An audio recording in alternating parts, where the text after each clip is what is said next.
Hi, Quinn Antis with Signal Tech Coalition here. I chatted recently with Clare Valentine, flexible grid analyst with Western Resource Advocates, to discuss a pretty important regulatory proceeding happening now. We had a little bit of trouble with Clare's audio for the first 30 seconds or so please bear with us. And let me know if you have any follow-up questions or want to get involved. Thanks. Clare, thank you so much for joining us. Really appreciate you taking the time to explain this. Would you give a brief introduction? Yeah, thanks for having me on, Quinn. As you mentioned, my name is Clare Valentine, and I am a flexible grid analyst with Western Resource Advocates, or WRA. And just a little background on us, WRA is a nonprofit conservation organization dedicated to protecting the land, air, and water of the West. And I'm in our clean energy program, which develops and implements policies to reduce the environmental impacts of the energy industry in the interior West. So as a flexible grid analyst, I give testimony in proceedings related to distributed energy resources and the distribution grid, such as cases about energy efficiency, distributed renewables, and in the case of what we'll be talking about today, advanced metering infrastructure, or what is more commonly referred to as smart meters. Excellent. So what's going on in Colorado in regards to smart meters? A lot is going on, Quinn. So Xcel recently invested in smart meters with very, very, very advanced data collection and analysis capabilities. And so to kind of put this into perspective, typically smart meters that were on the grid, 5-10 years ago, or even on the grid today, but selected back then, had pretty basic capabilities, usually just sending 15-minute interval data back to the utility for billing purposes for the most part. And so that can be contrasted to the meters that Xcel Energy recently purchased, which can instead measure hundreds and hundreds of data points every second. And they essentially contain a small Linux computer that can analyze that data. And this analysis, this on-meter analysis capability, is called distributed intelligence or grid edge computing.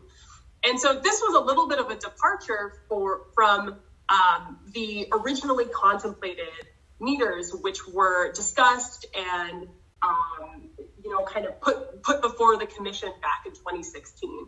So at that time, the Colorado Public Utilities Commission gave Xcel Energy the go-ahead to buy a 2005 Motorola Razr phone, and they came back 5 years later with an iPhone 10. Wow. And so, yeah, so a little bit of a change there, a little bit of a shift. And on one hand, the advanced technology is great. As you might imagine, we all want the smartphone and not the Razr phone. These new data collection and analysis capabilities can support new energy services that can help us support the clean energy transition through new energy efficiency, grid optimization, and other types of energy management strategies.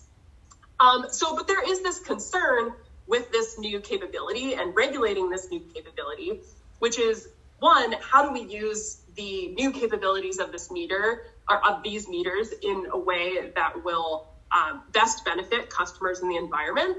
And second is an issue that is probably more of interest to your Signal Tech Coalition folks, which is this issue of that data, the hundreds and hundreds of sub-second data points that these meters are collecting. And the question at hand there is, who can access that data? How can they use that data, and who can they share it with? And so these are all issues that we are currently advocating for and participating in this new proceeding about these distributed intelligence capabilities. And so we're working to advocate for improvements to processes and data access provisions to ensure this technology is implemented right. Very interesting. Can you say more about the potential data access issues? What data can customers access today, and what does Xcel Energy want to give customers access to?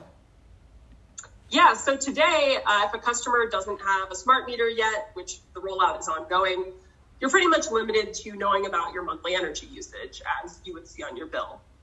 With the implementation of the new smart meters, Xcel is proposing that customers would have direct access to their energy usage data in two additional ways.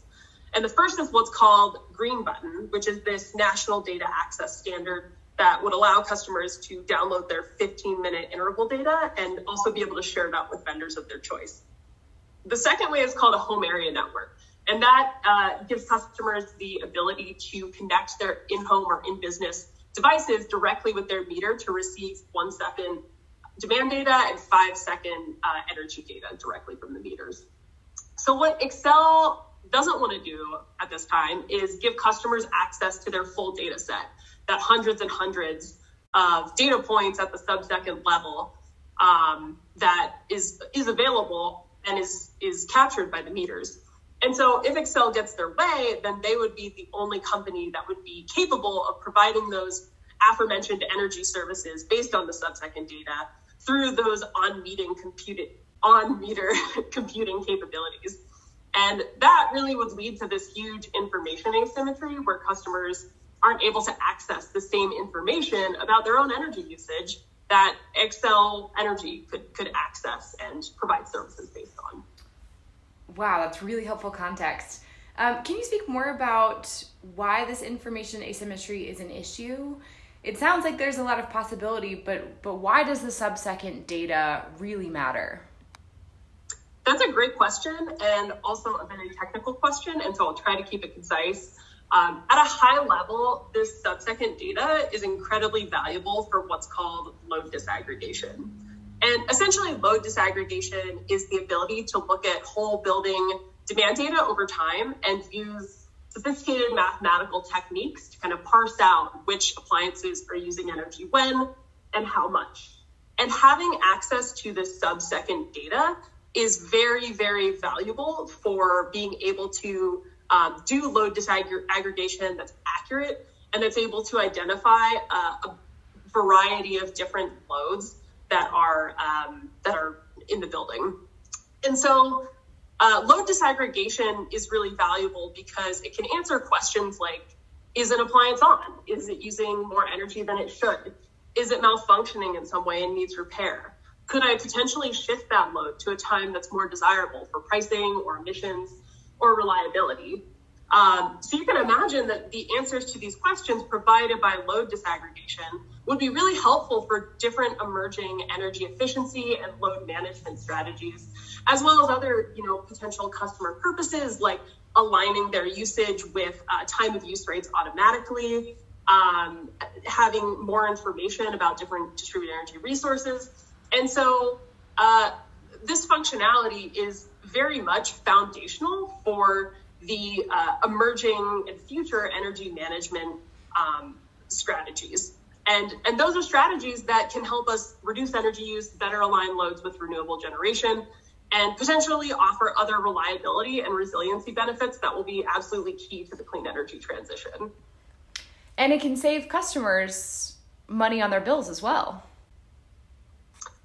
Yes, I would definitely agree that it would have that possibility of, for example, a commercial customer could be contracting with a business offering energy management strategies, and that company could offer them services to be able to automatically analyze their energy use and then optimize it to different time-based rates, better participate in demand response programs. And I would expect that there will be a lot more possibilities as we start to see more changes in our energy economy going forward. Makes perfect sense. So what are the consequences of Excel having a monopoly over this data? Yeah, so WRA sees kind of two key issues with Excel having a monopoly over this data. So first, load disaggregation is still a very new technology. There's no best algorithm. There's still a large amount of academic research ongoing about how to best do load disaggregation and ensure it's accurate and robust. And so by restricting access to the data set that supports load disaggregation and only allowing a single company to be able to access that and use it for energy services really prevents any market competition that could develop and improve load disaggregation products to ensure that they're actually, accurate and can kind of recognize and potentially, connect with other software to be able to respond to those loads. So I see this as potentially stunting the market and ultimately affecting the accuracy and usefulness of products.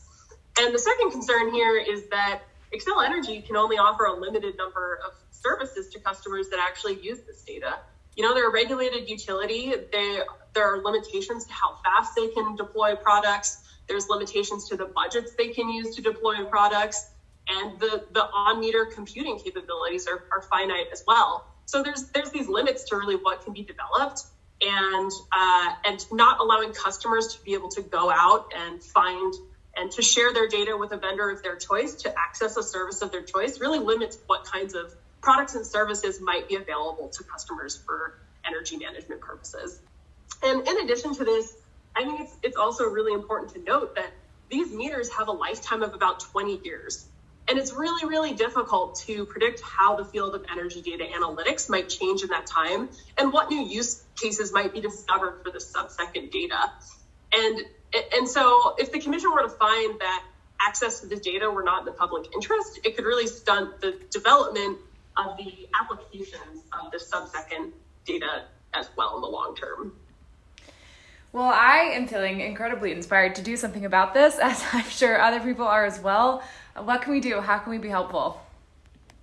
Yeah, so the public is allowed to file written comment in Public Utility Commission proceedings. So anyone who is interested can be able to file public comment in support of ensuring information asymmetry and customer data access. I expect that it would be incredibly valuable for the commission to hear the voices and perspectives of the business community, whether that's from folks working in energy management who might find this data useful, or just other businesses who really value the effects of market competition and the benefits that it has. And so, public comment is a great option. Well, that sounds great. And I will say to anyone listening, if you're interested in filing public comment, we are happy to write it and file it for you. We want to work with you to make sure that this is easy and as seamless as possible. And so reach out. We'll work with you to get it done. And Claire, thank you so much for talking with us today. This has been incredibly valuable, and we really appreciate your time. Thanks for having me on, Quinn. Recording stopped. That